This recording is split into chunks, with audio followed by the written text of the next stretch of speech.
Hello, everyone. Tonight we are standing at the doorway of a life that looks calm from the outside, the kind of calm you only notice when it's gone. I'm sitting here with a cup of tea, listening to the soft hum of the city through my window, and it reminds me of the mornings at my clinic still. Purposeful, predictable. You probably won't survive this one, because this story, it didn't politely walk into my life. It arrived like a quiet visitor that slowly rearranged everything while pretending to help.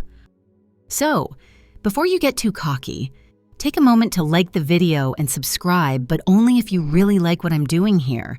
And hey, tell me where you're listening from and what time it is for you right now. I love imagining all of us scattered across different cities, gathering here in the same softness of the night. Now, turn off the lights. Maybe turn on the fan for some soothing white noise, and let's get started tonight. My name is Maya, and before everything unraveled, my days were shaped by fur, warm breath, and the particular kind of trust only animals can give. I've spent years learning to read their signals, tiny movements, flicks of ears, how a tail stiffens when pain hides beneath the surface. The clinic always smelled like disinfectant, coffee, and wet fur, which you'd think would be unpleasant, but for me it's always been home. A chaotic home, yes, but one where meaning hums in every corner. Every Monday morning, I push open the glass clinic door and get greeted by that little brass bell, a familiar chime that feels like someone tapping on my shoulder saying, "All right, let's go save some tiny lives today." My colleague Chloe usually shouts without looking up, "Morning, May." Princess is being dramatic again. Princess is a striped cat with the personality of a royal empress. Her official name is Princess, but emotionally, she is all 7 European monarchies combined. I slip into my soft green smock, wash my hands, breathe in deeply, and step into my rhythm. It's funny you'd think helping anxious humans and nervous pets would drain you, but it does the opposite for me. When someone brings in a trembling pug, I automatically place my hand gently on the owner's wrist because people tremble too, just in quieter ways. And when they exhale slowly, their pet relaxes too, like fear evaporates through the leash. By noon, I'm kneeling on the floor beside a rabbit named Wally, whispering, "Buddy." The invisibility trick only works if you don't stare at me like that. He blinks, and I swear he's laughing at me. I love these tiny exchanges, the small jokes that lighten fear. Lunchtime with Chloe is always in the back alley, crisp air, warm coffee, and the faint smell of hay from the stable next door. She studies my face like she's trying to read today's weather forecast. "You look like someone who's about to make a decision," she says one day. I shrug. I'm thinking of trying one of those apps, for dating. She sips her coffee, nods slowly. "Do it, but listen to your gut, not the algorithm. Algorithms don't know danger, guts do." She's right. My gut has always been my compass. Just sometimes the heart is louder. Later that afternoon, my best friend Vanessa pops into the clinic and drops 2 macarons on my counter, as if they're a secret code. "Emergency sugar ration," she declares. She's a police officer. Sharp eyes, sharper instincts, but with a softness that sneaks up on you. She taps her uniform pocket, helmet on. She tells me whenever life gets complicated, meaning protect your heart, Maya. It becomes a little mantra between us, heart with a helmet. My day ends in the stable, brushing down Luna, the horse who has understood me longer than most humans have. As I ride her in the quiet indoor arena, the world grows softer. Riding forces you to be honest. Horses react only to truth. If your mind is scattered, they scatter too. If you're calm, they carry you like you weigh nothing. When she breaks into a canter, it's like someone whispered, "Yes, exactly like this," and suddenly everything makes sense again. But even in that peace, something inside me wonders, maybe silence isn't the same as loneliness. Maybe I'm craving a voice to share the little moments with the kind of voice that arrives in the evening and says, "How was your day?" with genuine warmth. That night, In sweatpants with Luna's scent still on my skin, I stare at my phone. I upload 2 photos to a dating app, me holding a kitten, and another with Luna grazing in the background. My bio reads vet, cinnamon roll fanatic, fluent in animal languages, human language pending. I hover over the done button. It feels like standing at the edge of a pool at night. You know it'll be cold at first, but maybe refreshing. I breathe in and click. At first, it's just noise pings, left swipes, a few awkward messages until one appears that feels different. Quiet, warm, not trying too hard. Chris cinnamon rolls are character tests, for or against. I smile, and I don't know it yet. But this message is the first soft footstep of a storm I never saw coming. The first days after matching with Chris felt harmless, almost gentle, like dipping my fingers into warm water. His messages didn't shout for attention the way so many others did. They didn't flex, oversell, or try to make me blush. They just arrived quietly, as if they were knocking softly on a door I didn't realize I'd left open. He sent voice notes too, which was unusual. Most men online hide behind text, but not Chris.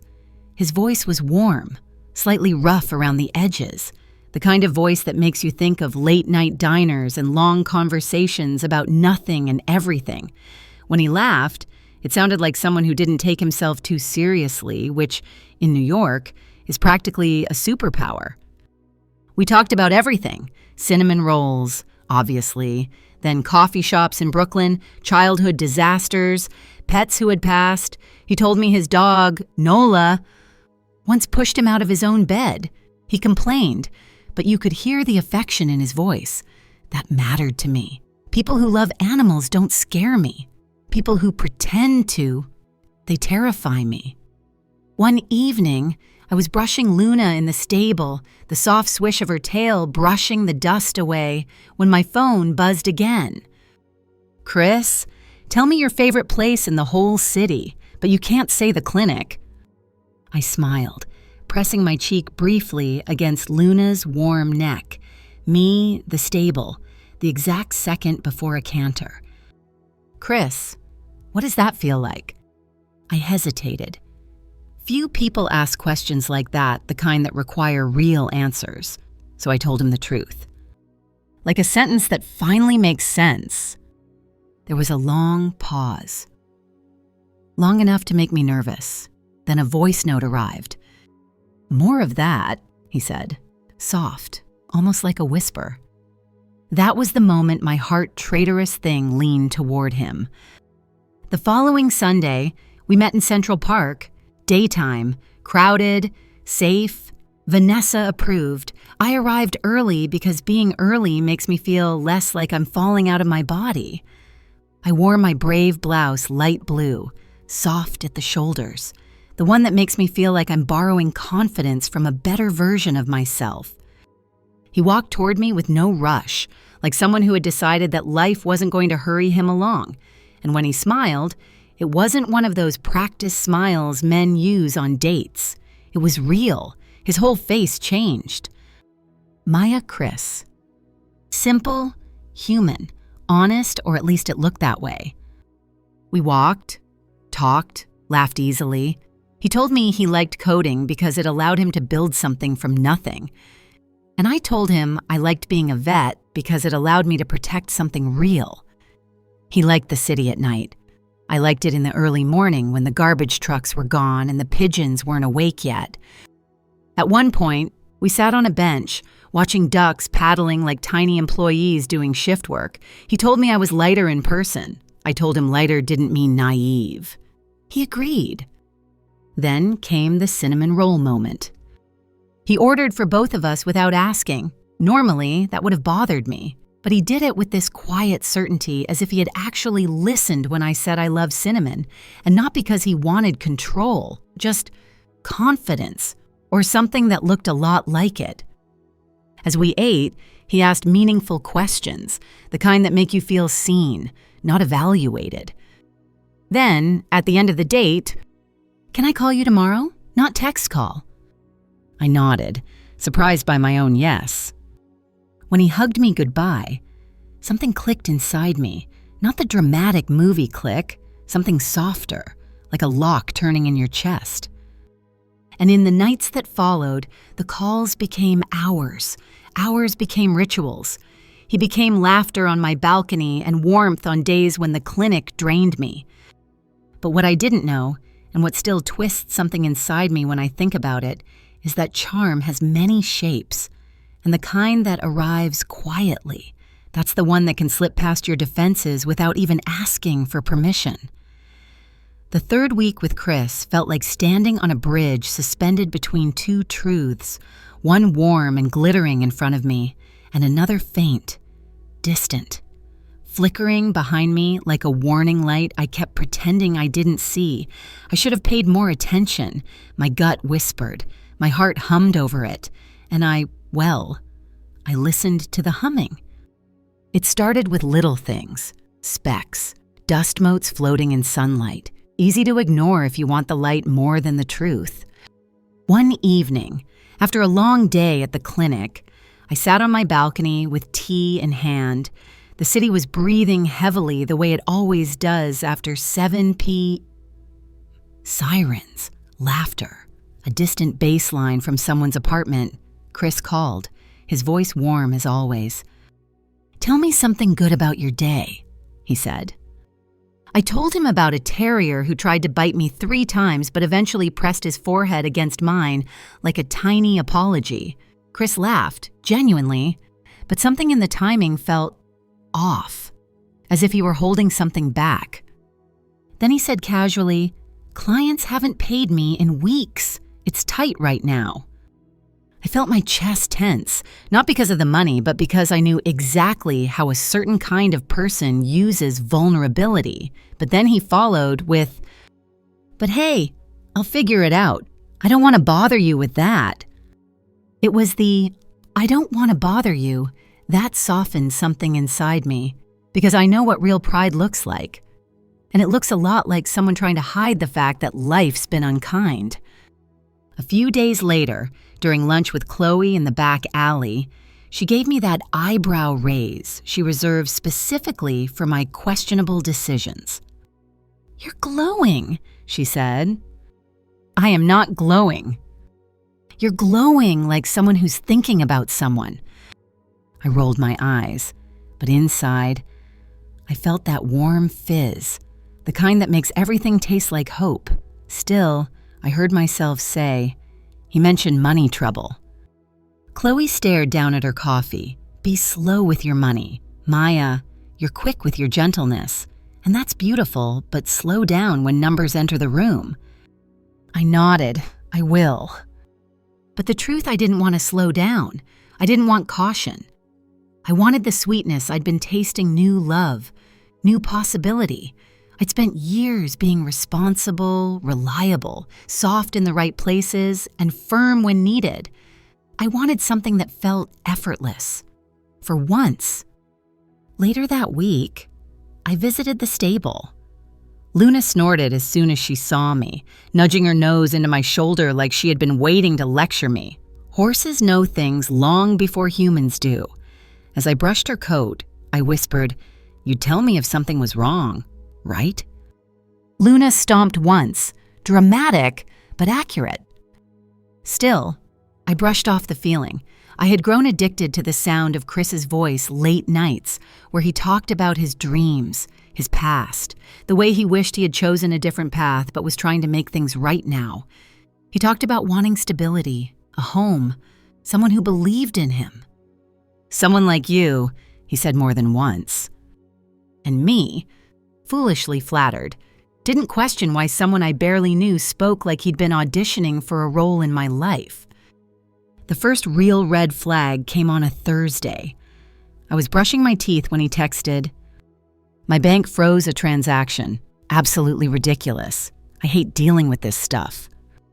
Then 5 minutes later, "But it'll clear tomorrow." Then, 3 minutes after that, "I shouldn't have even told you, sorry." 3 messages, 3 tones, frustration, reassurance, guilt. a suspicious little triangle. My gut nudged me. Pay attention, my heart whispered. Everyone gets stressed sometimes, my brain shrugged. He's just venting. It's fine. Vanessa, however, was not having it. We met at our regular cafe. She didn't even wait for her espresso before saying, "What's wrong?" "Nothing. I lied." "Maya," she said, leaning forward, "I can hear it in your silence." I told her about the texts, the money mentions, the tone shifts. She didn't blink. That's the beginning of a pattern. What pattern? The kind men use when they want to soften your boundaries. A little vulnerability, a little chaos, a little guilt, until they control the narrative. I shook my head hard. Not him, not Chris. Vanessa sighed, not unkindly. "Just keep your eyes open. Helmet halfway on." I promised I would, but promises mean nothing when your heart is already 10 steps ahead of you. Still, there were moments I couldn't ignore. Like when he told me he was at his brother's place, but his dog barked in the background, and I recognized the echo of his apartment walls, or when he said he spent the evening with friends, but his Instagram story had a photo of leftover takeout that looked very much like a meal for one. Small things, right, Tiny? Forgettable. Except they stacked quietly, like beads sliding onto a string. One night, as I lay in bed, my phone buzzed again. "Chris, you trust me, right?" I stared at the message for a long time. Longer than someone in love should. Because trust doesn't come in questions, only in actions. I typed back, yes. I lied, and somewhere deep inside me, something small cracked. I didn't realize then that this was the first fracture in a story that would split me open, but Luna had known, Vanessa had known, even Chloe's eyebrow had known. I was just the last one to notice. If Section 3 was the sound of a tiny crack forming, Section 4 was the moment the crack started to spread quietly, slowly, almost elegantly, like a fracture working its way through glass. You don't notice the danger at first. You're too busy admiring the shine. It began with a Monday evening phone call. I had just taken a long shower, the kind where you let the water run too hot because you want to wash the whole day off. I was sitting on the couch in an oversized sweater, hair damp, tea steaming, when Chris called. His voice came through warm, familiar, comforting in the way a familiar streetlight comforts you when you walk home late. "Hey," he said, exhaling as if he'd been carrying the whole world on his shoulders. "Do you have a minute?" I did. I always did. Because that's what happens when your heart feels safer with a person than without them. He told me a story about a client who still hadn't paid him, how his rent was due, how embarrassed he felt, how he hated money stuff, how he didn't want to be that guy. And then the sentence delivered so gently, it might as well have been a kiss. I don't want to ask, but I don't know what else to do. It felt like someone reached into my chest and squeezed. I swallowed, hard. "Do you need help?" I heard myself say it before my brain approved it. He gave a soft laugh, the kind meant to sound selfless but designed to win you over. "No, Maya, I don't want you to think I'm using you. I wanted to be honest. That's all." That's all. 2 words that shifted everything. I told myself I was helping someone I cared about, that if the roles were reversed, he would do the same for me, that this was what grown-up relationships looked like, 2 people supporting each other through the ups and downs. I transferred the money the next morning before work. He promised he'd return it by Monday. And just like that, I crossed the first line. At the clinic that day, Chloe narrowed her eyes at me as we cleaned an exam room. "You're quieter today," she said, tossing a stack of gauze into a drawer. "Want to tell me who did it?" "No one did anything." "Liar," she muttered. "You always bite your lip when you're worried." I unclenched my jaw. "Everything's fine. Chloe? Mm-hmm, she said flatly. And I'm the Queen of Norway. I wanted to tell her, God, I did. But shame is a sticky thing. It coats your throat and makes honesty feel too heavy to carry. The next evening, after treating a limping senior Labrador, I checked my phone. Chris Banks being weird. Don't worry, tomorrow for sure. My stomach tightened just slightly, the smallest pinch. Tomorrow came, no transfer. He sent a voice message this time. His tone was apologetic, sweet, regretful. I swear I'm not lying to you. Bank stuff is a nightmare. Please don't be upset. Upset? I told him I wasn't upset. I wasn't lying. Not yet. But the knot in my stomach grew. That week, at the stable, Luna tossed her head more than usual. She stomped once, snorted twice horse language for, "Hey, something's off with you." As I brushed her coat, I whispered, "Tell me if I'm being stupid." She snorted right in my face. Accurate. I laughed, but it cracked halfway through. A laugh that wasn't born from joy, just disbelief at myself. Then, a few days later, he cooked for me.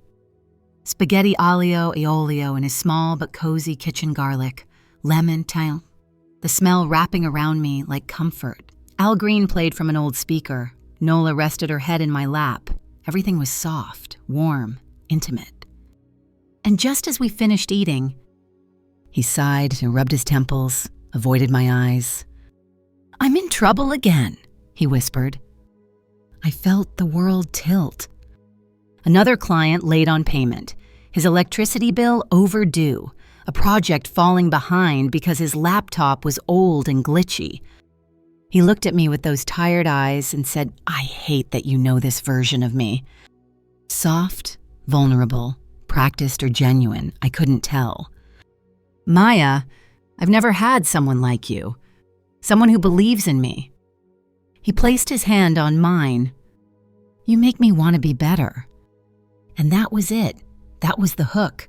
Not the money, not the story, not the stress. It was the, "you make me want to be better." People don't fall in love with flaws. They fall in love with potential, with the idea that you are the one who can fix what life broke in them. I found myself nodding again, saying yes again, transferring money again. This time, my heart didn't hum. This time, my gut screamed. I just turned down the volume. Vanessa noticed immediately. We met in our usual cafe. She scanned my face like she was reading a crime scene. What did he ask for? I froze. She didn't wait for me to answer. "How much?" I whispered the number. She closed her eyes, slowly, painfully. "Maya," she said quietly, "this is manipulation, not need." I shook my head. "He's trying. He's overwhelmed." "Maya," she said again, "you're confusing love with responsibility." But I didn't want to believe her. Not then. Because believing her meant admitting something inside me was breaking. Over the next weeks, the money problems escalated. Just like Vanessa predicted, excuses changed shape, stories shifted slightly, tones softened, hardened, softened again. This was no longer affection. It was dependence, and not his mine. I depended on his sweetness, his attention, his voice, his approval. And he depended on my generosity. A perfect imbalance masquerading as a relationship. A quiet storm gathering. And I, foolishly, stood in the open field, arms raised, waiting for lightning. If Section 4 was the gathering storm, Section 5 was the moment the lightning finally split the sky open and everything I'd been trying not to see suddenly lit up in harsh, blinding brightness. It happened in pieces, not all at once. Truth rarely arrives like an explosion. It arrives like a slow leak. The first leak was small, barely noticeable. It was a Saturday morning, warm, bright, almost annoyingly cheerful. I had gone to the stable early, breathing in the smell of hay and leather, letting Luna nudge her soft nose into my palm. Being with her always reset me. She wasn't complicated. She didn't twist her words. Horses don't betray you unless you betray yourself first. I rode for a while, let my thoughts loosen, and then, as I was walking back to the car, I heard it. A bark. A very familiar bark. My heart skipped. No, it couldn't be. Chris had told me the night before that he'd be out of town all weekend, family thing. Lots of loud kids, and he'd even sent a blurry photo of a living room with toys on the carpet. But this was unmistakably Nola's bark. I froze, listened again. Another bark, short, low-pitched, impossible to confuse. I walked slowly toward the sound, turning the corner near the side street that led toward Chris's apartment building. And then I saw her. Nola! On a leash. With a neighbor I recognized from the stairwell. The woman smiled kindly when she noticed me. Hi, Maya. My stomach dropped. Oh, I managed. You're watching Nola today. Yeah, she said cheerfully. Chris had to work, said he was under some big deadline. I felt the world tilt sideways. Work? Deadline? Today? But he told me he was with his brother's family, surrounded by kids. I forced a smile so painful it felt like my teeth might crack. Right, of course. Thanks. Then I walked away on legs that felt like wet paper. The second leak came later that afternoon. I was at home, trying to read, failing miserably, when I saw Chris's Instagram story. A screenshot of code on a laptop, a caption deadline weekend, wish me luck. My throat tightened. Then an hour later, a message from him appeared on my phone. Hope you're having a peaceful day. My brother's kids are wearing me out, lol. 3 stories, 3 different versions. Brother's kids, work deadline, borrowed babysitting for his dog. The leaks were no longer small, they were everywhere. I felt like I was standing in a room full of cracked windows, wind coming in from all sides, yet still trying to convince myself the house was solid. I didn't confront him, not yet.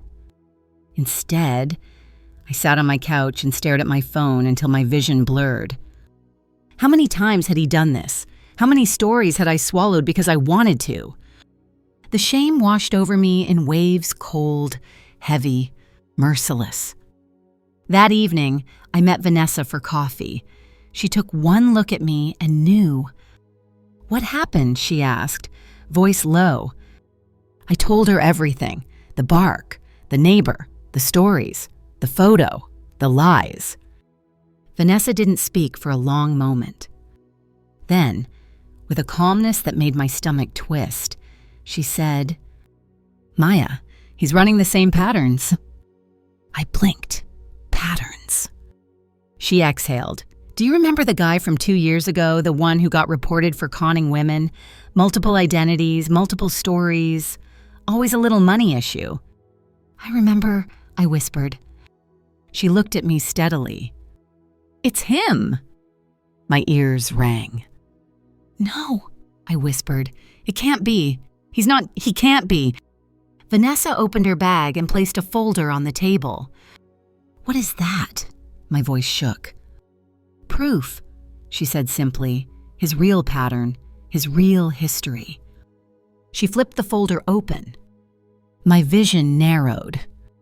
Police reports, names, statements, screenshots, descriptions of manipulation, sweetness, small loans, bigger loans, promises, guilt trips, disappearing acts. It felt like I was reading the script of my own last 2 months, only written by strangers. One line stood out from a woman's statement. He treated me like I was the only one. Then I learned I was one of many. I felt the sentence like a hand around my throat. My fingers tightened around the table edge. "He told me I was special," I whispered. Vanessa's eyes softened. "That's exactly why it worked." I shook my head, tears threatening. "But he cooked for me. He listened to me. He remembered things about my day. He performed," she interrupted gently. "Con artists don't steal money. They steal affection first." My lip trembled. "And what if I was wrong?" I whispered. "What if I should have seen it?" "You did see it," she said quietly. "Your gut saw it, but your hope kept covering its mouth." I pressed my hands to my eyes as the tears finally fell. I was convenient. I choked. I wasn't special. I was just next. Vanessa reached across the table and held my hand with both of hers. "No, you were targeted. That's different. And now, Maya, now you get to decide whether you stay a target." I cried until my chest ached. Not because of the money, not because of the lies, but because the illusion I had protected so fiercely had shattered so violently. Everything I thought was real was just a performance, a script, one he had rehearsed on many before me. I wanted to scream, to disappear, to rewind time. Instead, I whispered the only truth that mattered. "I want to stop him." Vanessa's grip tightened. "Then you will, and I'll help you. He fooled your heart, but he can't fool the truth." That night, I went home, sat on my kitchen floor, and began to write. A list, a timeline, amounts, excuses, stories, dates, promises. I wrote until my hand cramped. And at the very top of the page, I wrote, "This is where I stop being a victim." Because heartbreak can paralyze you, but betrayal wakes you up. The afternoon after Vanessa and I finished arranging the evidence, something inside me felt strangely still, like the air right before a summer storm. Not quiet, not calm, but expectant. I went through the motions at the clinic, grooming a golden retriever, explaining medication to an anxious owner, helping Chloe with a blood draw. Everything looked the same, but nothing felt the same. I kept thinking I'm holding the truth now, and he doesn't know it yet. When my shift finally ended, I drove straight to the stable. The sky was a faded watercolor of pink and gray, and Luna was already waiting by the fence. Ears perked as if she sensed the weight I carried. I leaned my forehead against her warm neck and whispered, "It's almost over, girl. Just a little more." She nudged me gently, her breath warm against my cheek, grounding me in a way only she could. That night at home, I sat at the kitchen table with a cup of tea I barely tasted. My phone buzzed. Of course it was him. "Chris, hey, Fairy, haven't heard from you today. Everything okay?" His words used to melt me. Tonight, they felt like bait on a hook. I typed slowly, deliberately, long day, thinking about things. "I'll call you tomorrow." Before, he would have sent 3 heart emojis, a joke, something soft, but this time, he replied almost instantly. "Chris, are you pulling away? You sound weird." I inhaled quietly, steadying my pulse. "No, just tired." And there it was, the shift in him, the one Vanessa told me always appears right before the mask cracks. "Chris, good, because I need you, Maya. Seriously, I need you." The old me would have answered with something comforting. The new me just stared at the screen, letting his words reveal what they really were not love: dependency.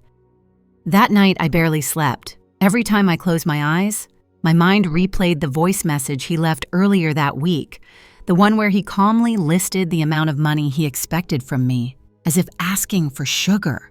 Hearing the recording in real time and hearing it as evidence felt like 2 different worlds.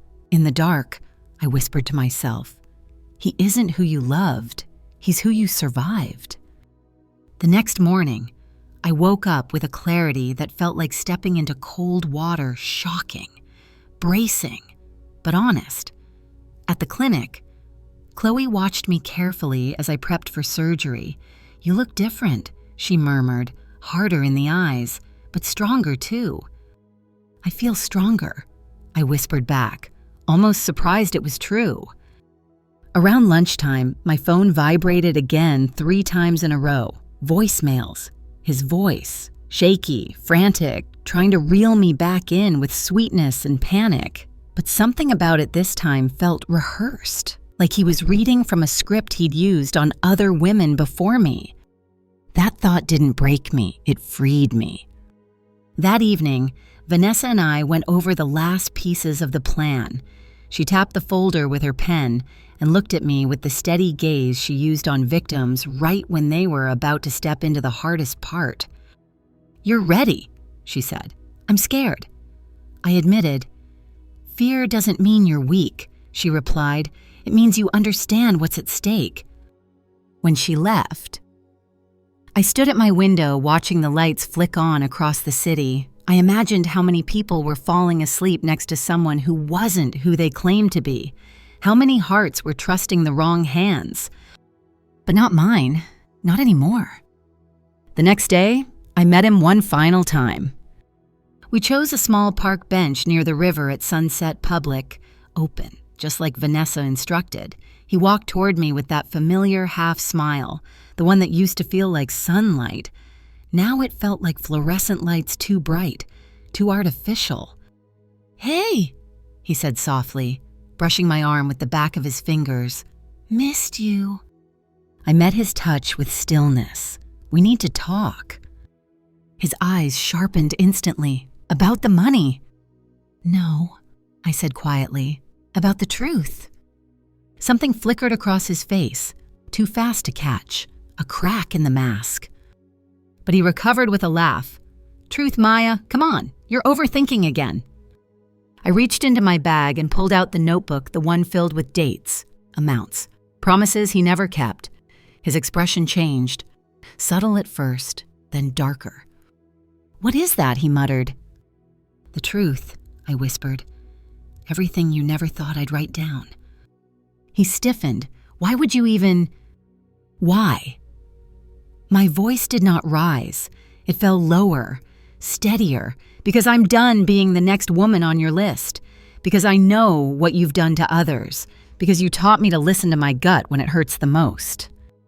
His jaw clenched, a flash of anger sparking behind his eyes. "You think you can just—" But I stepped back, and in one slow, calm breath, I said the sentence I had waited weeks to say. "Chris, you don't own me, you don't scare me, and you don't get another penny from me ever again." For a moment, his mask fell completely, cold, cruel, empty. "You'll regret this," he hissed. "No," I said softly, almost ASMR soft. "I already regret staying this long." I turned and walked away before he could answer. My heartbeat raced, but with every step, I felt something lifting off my spine like a weight I'd forgotten I was carrying. When I reached the street, Vanessa was waiting in her car, eyes locked on mine. "It's done," I whispered as I got in. She nodded once. "Good, now we finish the rest." And as we drove off into the night, I realized something. This wasn't the end of my story. This was the exact moment I began writing my own. The morning after our confrontation in the park, I woke up with a strange, unfamiliar feeling space. There was suddenly room inside my chest where fear used to sit. It didn't mean everything was over, far from it, but I could finally breathe without his shadow pressing on my ribs. I made coffee, fed myself for the first time in days instead of skipping breakfast, and sat at my kitchen table staring at the sunlight creeping across the floor. I expected guilt to show up, or maybe the urge to call him one last time, but neither came. Only a soft quiet, like the world was letting me reset. Then my phone buzzed, a message from Vanessa. "Today's the day. Bring everything. I'll meet you at 11. My heart quickened, not with dread, but with purpose. Before leaving the apartment, I opened my notebook to the last page. It was strange how something filled with hurt could feel like armor now. I traced my fingers over the ink, over every line where I'd once written through tears, and I whispered, "You did good." Not to the notebook, but to myself. At the precinct, Vanessa led me down a hallway to a small observation room with a one-way mirror. On the other side of the glass sat a metal table, 2 chairs, and a cup of water. A detective placed a folder on the table, my folder, my transfers, my screenshots, my recordings. "You ready to watch this?" Vanessa asked softly. "No," I admitted honestly, "but I need to." Minutes later, they brought him in. Chris walked into the interrogation room looking nothing like the man I met in Central Park. He looked smaller somehow, as if he'd already begun shrinking into the truth he'd never planned to face. His shoulders were tense, his jaw tight, but there was still a flicker of that old charm in his eyes, the one he used like a weapon. The detective sat across from him, sliding the folder forward like a trap being sprung. "Chris," he began, "we have some questions about the financial relationships you've had with multiple women." I watched Chris tense. His posture shifted the beginning of the performance. His voice softened. "Look, I think there's been a misunderstanding. These were consensual relationships. They trusted me. I trusted them. And things just got messy." My stomach twisted. I had heard that tone before. It had been used on me so many times. The detective didn't flinch. He opened the folder. One by one, he placed each printed screenshot on the table. Chris's eyes darted from one to another, small, panicked flickers. Then the detective pressed play on the audio recording. Chris's own voice filled the room. "I owe you $2,000. I'll pay you back next week. I swear." I watched his face shift, the charm evaporating, denial crumbling. "That's not," he began. But the detective didn't give him room. "Multiple women filed the same complaint," he said coldly. "Same method, same pattern, same words." My breath caught. Vanessa's hand touched my shoulder, a silent reminder, "You're safe." The detective leaned forward. And this time, Chris. She kept every receipt. I expected him to fight harder, to shout, to deny, to twist the story. But he didn't. He sagged back in the chair like a puppet whose strings had finally been cut. Outside the glass, I felt tears swell, not weakness, just release. It was surreal watching the truth play out without me being in the room. The same truth he'd tried to twist into guilt, into shame. "He isn't looking at you," Vanessa whispered. "He can't anymore." And she was right. Even when he lifted his head, searching instinctively for someone to manipulate, someone to charm, there was no one left to catch his eyes. Because this time, he wasn't choosing the audience. This time, the audience chose him. When the detective stepped out of the interrogation room, Vanessa and I went into a small adjoining office. Papers were signed, dates were stamped, statements were finalized. Each pen stroke felt like closing a door I'd been afraid to touch. Finally, the detective returned. "It's enough," he said. "More than enough. This won't go away for him." I nodded slowly. My throat tightened, but my voice didn't break. Good. When Vanessa drove me home afterward, the city felt different, softer, like I'd stepped out of a storm, and the quiet afterward wasn't empty, it was peaceful. At home, I made tea, wrapped myself in a blanket, and went to my balcony. The breeze was warm, brushing across my face like a gentle hand. I thought of Luna, of her quiet honesty. I thought of Chloe's steady loyalty and Vanessa's fierce protection. I thought of myself, how small I once felt, how powerless, how desperate to be loved. And then I thought about how wrong I'd been. I wasn't desperate. I was hopeful. And hope, when given to the wrong person, can look like weakness, but it's not. It's strength waiting for the right hands. As the sky deepened into evening, my phone lit up. A message from an unknown number. For a brief moment, fear flickered, but when I opened it, it wasn't him. It was the investigator. He's being held pending formal charges. You won't hear from him again. I exhaled slowly. Relief washed through me, not loud, not dramatic, just warm, quiet, clean. The kind you feel when you finally realize the storm is over. That night, before bed, I wrote one last line in my notebook. Justice doesn't always roar. Sometimes it whispers back to you. When summer finally softened into early fall, something inside me shifted too, not abruptly, not dramatically, but quietly. The way a leaf loosens from its branch only after the tree itself is ready to let go. I didn't wake up one morning suddenly healed. No, healing came like slow rain, the kind that doesn't announce itself but leaves the ground soaked. I spent more time at the stable than anywhere else. Luna knew before I even touched her what kind of day I was having. Horses are funny that way. They read heartbeat before words, breath before sentences, posture before denial. Every time I walked into her stall, she'd turn her head toward me, ears flicking forward, eyes soft. It was the sort of presence no person had given me in months, honest, warm, without angles or hidden motives.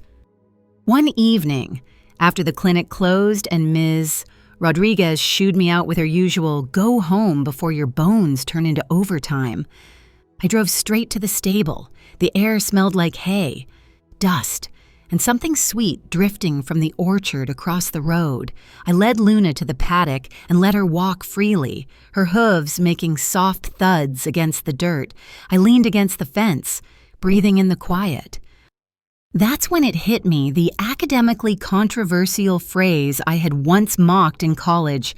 Psych class, trauma rewires the brain.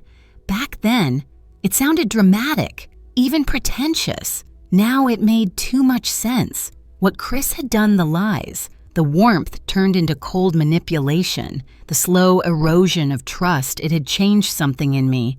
But not all change is decay. Some is pruning, some is clearing space. As Luna circled back toward me, nudging the pocket where I always kept carrot treats, I whispered, "I'm getting there. Slow, but I'm getting there." She snorted, tossing her mane dramatically, her way of saying, "Well, hurry up then." I laughed, genuinely, and it felt like a light cracked open in my chest. Later, I sat on the porch outside the stable office, my phone buzzing beside me. It was Vanessa. "You alive, or do I have to send a search party?" I sent back a picture of Luna's face pressed uncomfortably close to the camera. "Still breathing. She's supervising." A minute later, she called, her voice filled with that half-joking, half-sergeant energy only Vanessa could balance. "You sound better," she said. "I think I am better." "You're past the worst part," she said. "You did the hardest thing for any woman to do, walk away from the fantasy you built with your whole heart." I didn't say anything at first. I just listened to the distant clatter of someone stacking feed buckets, Luna chewing hay behind me, and Vanessa's steady breathing through the phone. "I'm scared it'll happen again," I admitted quietly. "It might," she said honestly, "but you won't let it go that far again. You're different now, stronger." "Different," I echoed, but also softer somehow. "That's the trick," she said, "not losing the softness that makes you, you, while sharpening the edges that protect it." Her words lingered long after we hung up. In the weeks that followed, life settled into something gentle. The clinic found its rhythm again. Princess, the diva cat, returned for her fall checkup, glaring at me with royal disapproval. Wally the rabbit pretended to faint again when I clipped his nails, and Chloe, bless her, didn't pry, didn't poke. She just stood beside me during long shifts, pushing coffee into my hand at the exact moment I needed it. One crisp Saturday morning, I walked to my favorite cafe, the one where the cinnamon rolls were dangerously soft in the middle. For a second, I hesitated before going in memories of Chris and I sitting there, laughing, sharing pastries. But memories can't own places, only experiences do. And it was time for new ones. Inside, the air smelled like coffee beans and warm sugar. I ordered a cinnamon roll, one just for me, and sat by the window. The city moved around me, busy and bright. But I felt surprisingly still. That's when something unexpected happened. A woman approached my table, maybe mid-40s. Kind eyes, but tired around the edges. She glanced at the empty chair. "Is this seat taken?" I shook my head, offering a small smile. "Go ahead." She sat down with a sigh that carried weight. After a moment, she said, "I'm sorry if this is strange, but you look like someone who understands hard weeks." I raised an eyebrow. "Do I?" "Yeah," she said quietly. "I can see the strength, but also the kind of softness that means you had to rebuild it." And just like that, we talked. Two strangers sharing quiet truths over cinnamon and coffee. She told me about leaving a toxic marriage. I told her carefully that I had cut ties with someone who wore charm like armor and used kindness like a lure. She nodded. People like that, they don't just take your money or your time. They take the part of you that believed the world was simple. I took a slow sip of my coffee. I'm learning to take that part back. "That," she said, smiling, "is why you're going to be just fine." When she left a wave, a warm smile, I felt a small, powerful shift inside me. Maybe healing doesn't happen in big, sweeping moments. Maybe it happens in quiet ones over tea, over horse breath, over shared stories with strangers who recognize the cracks in your armor. Walking home, the leaves crunched under my boots, and the sky looked like brushed silver. I felt something I hadn't felt in a long time. Hope, not loud, not naive, just steady. When I got home, I opened my notebook again, the same one that had once been filled with numbers and heartbreak. I flipped to a fresh page and wrote, "I'm not afraid of falling in love again. I'm just done falling blindly, and that makes all the difference." I always thought healing would feel like a clean break, like a bone snapping and then fusing back together, stronger. But it didn't feel like that at all. Healing felt more like slowly learning how to breathe again after nearly drowning. Quiet, shaky, uneven at first. And then, one morning, you wake up and realize the air is finally moving easily in your chest. That was my life in the weeks after the trial. I didn't realize how tightly I'd been holding fear in my body until it was gone. Gone in the sense that Chris was out of my orbit physically, legally, emotionally sealed away behind a distance I finally chose. But healing doesn't happen just because danger disappears. It happens when you decide to reclaim the places inside yourself that you abandoned. And that part, that was harder. The first morning, I genuinely felt like myself again was unexpectedly ordinary. The sun had just risen over Brooklyn, washing my apartment in soft gold. The kettle was whistling. My plants, especially the stubborn ivy I'd been sure was dead, looked almost greener. And when I opened the fridge, I realized something small and stupid, but important. I wasn't waiting for his messages anymore. That was the day I understood freedom. I leaned against the counter and closed my eyes, hand gripping my coffee mug, letting that awareness spread through me. No buzzing anxiety, no dread in my stomach, no reflex to check my phone. Just me. Whole? Still a little cracked, but whole. I spent more time at the stable, partly because I wanted to, partly because Luna seemed to sense I needed grounding. One quiet afternoon, as we walked side by side along the fence line, her warm breath puffing against my sleeve, I found myself talking out loud, really talking for the first time since the courtroom. "You know," I said softly, I kept thinking strength meant holding on, but maybe it means letting go at the right moment. She flicked an ear, as if answering. "And maybe," I continued, brushing her neck, "it means admitting I didn't deserve what happened, that I didn't cause it, that I'm more than who I was with him." Luna stopped walking, turning her head to bump my shoulder with her nose. That simple gesture broke something open in me. The tears that fell weren't bitter this time. They were soft, loose, cleansing. "I'm okay," I whispered, "and I will stay okay." Vanessa and I drove to the beach the next weekend. It wasn't warm, but she insisted salt air pulls poison out of a person. We walked barefoot along the wet sand, talking about everything except the past. Work, horses, bad reality TV, whether she should date the cute firefighter in her building. At some point, she bumped her shoulder against mine. "You look different," she said. "How?" Like someone who didn't just survive something, but someone who grew out of it. I smiled at that, a real one. "Does it still hurt?" she asked quietly. "Yes," I admitted, "but it doesn't own me anymore." She nodded. "Good. Then the next chapter is yours to write." We stood there a long time after that, letting the wind whip our hair, the waves thundering at our feet, the sky wide and endless and full of promise. And for once, instead of feeling small beneath it, I felt open, like the world had space for me again. People often talk about closure like it's a door that slams shut, clean, final, irreversible. Mine wasn't like that. Closure, for me, was waking up weeks later and realizing the story wasn't the ending of something.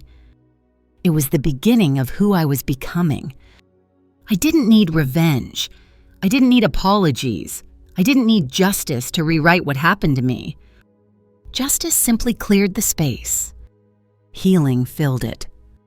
Little by little. Cup of coffee by cup of coffee, step by step alongside Luna, deep breath by deep breath.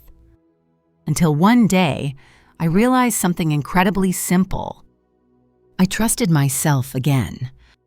And that was worth everything. I started reading again. Sleeping deeply again, saying no without guilt, saying yes without fear. I kept the notebook, the one where I tracked every lie, every promise, every dollar tucked in a drawer. Not as a reminder of pain, but as a testament to the strength I didn't know I had. Some nights I'd take it out, run my fingertips over the covers, and whisper, "That was the old chapter. This is the new one." And I'd place it back, gently, lovingly, finally without trembling. Not forgotten, but integrated. Part of my story, not the whole of it. Part of me, not the definition of me. The last time he entered my mind, not painfully, just as a passing memory, was on a warm evening as I rode Luna around the quiet outdoor arena. The sun was sinking low, painting everything in honey-colored light. I slowed her to a stop and rested my forehead against her mane. "I'm free," I whispered. And for the first time, I believed it. Deeply. Completely. Without doubt, this wasn't just survival. It was rebirth. A new woman, shaped by truth, strengthened by pain, and softened by her own courage. A woman who finally understood one simple, beautiful truth. I am worth more than the people who couldn't love me. And I always will be. When I look back on everything now, it no longer feels like a storm I barely survived. It feels more like a long night that finally gave way to morning, a quiet morning, soft and steady, the kind where the light slowly spreads until you realize the darkness is behind you. I learned, piece by piece, that healing is not loud. It doesn't announce itself. It arrives gently, in small breaths, in steady steps, in little moments when you suddenly realize you no longer flinch at old memories. More than anything, I discovered that strength isn't about never being broken. Strength is understanding you can rebuild yourself slowly, honestly, and in your own time. I stopped mourning who I was before the pain and started honoring who I became because of it. A woman with clearer eyes, a steadier heart, a sharper mind, a deeper softness. And with that softness came something I didn't expect: peace. Peace in knowing I walked through the worst of myself and found a version of me I actually trust. Peace in letting go of what tried to hurt me. Peace in knowing I don't need revenge to balance the scales. Life will take care of that part on its own. If you're listening to this story tonight, maybe you've been in your own kind of storm. Maybe you're still in it. If so, I want you to know one thing: you won't stay there. Not forever. You will wake up one day and feel that quiet shift inside you, proof that your heart is learning how to beat freely again. Thank you for staying with me tonight. Good night. Take care of your heart, and I hope you'll join me in the next stories on this channel.